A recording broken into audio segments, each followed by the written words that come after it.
And when you are building, if we bring it at a household level, Nakiwe, you rent a house, you are paying rentals, you are paying school fees, you are buying food, etc., etc.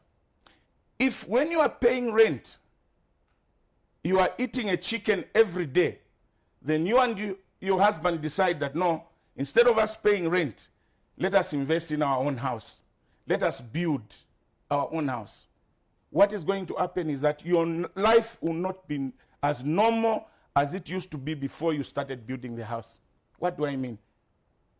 Because you now have an extra cost to buy cement, an extra cost to buy sand, to pay the workers at the plot, you have to reduce on certain things. For instance, if you were eating a chicken a day, you would probably be eating a chicken once a week because you want to take some of that money towards this development. In short, there will be a little bit of suffering during that investment period in order for you to recoup saving in the future.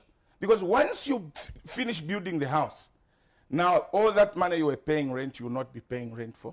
If you are eating 2 chickens, you improve now to be eating 3 chickens maybe in a day because you have a savings. But during the building period, there will be some suffering.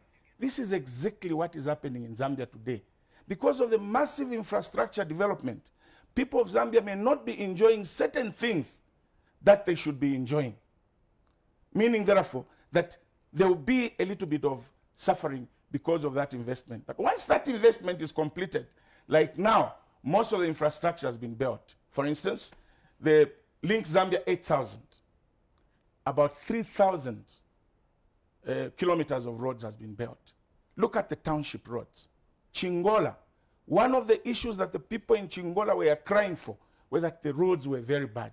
Today, when you go to Chingola, the story is different. Kitwe, the story is different. Now, Dr. Kambwili, coming to what you said, rating the performance of the PF at the moment, I would rate them to be at 80%.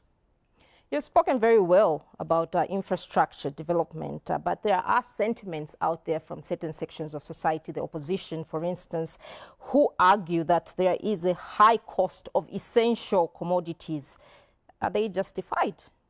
In fact, Mwebena Zambia, and in explaining this, I would probably also use a bit of Bemba, so that even my mother, my grandmother in Mporokoso can understand this. You see, this year's election is actually mainly centered on people talking about the high cost of living. But Nakiwe, what is causing the high cost of living? What is this government going to do or planning to do in order to bring the high cost of living? What has caused the high cost of living? It will be misleading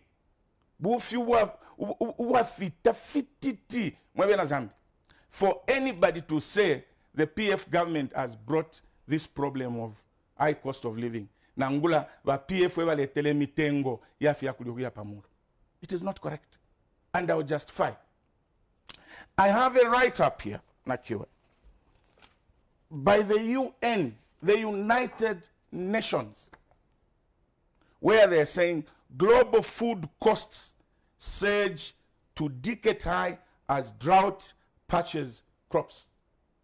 But UN wale that if yakulia mitengo ya fyakulia isonde lionse kubikila bona Zambia na fini na pamulu 3 times or 2 times pantu kuli chilabaletila drought amen shita muli mwisonde yako ati fyakulia fikule bwino ukubikapo n'obulwele bwa COVID-19 pantu abantu nomba abengi ama industries ayengi alisalwa abengi abalimita balelime ifidio ifingi ifyakwati batwale mwisonde lyonse bakuti mitengo yafyakulia ibwele panshi.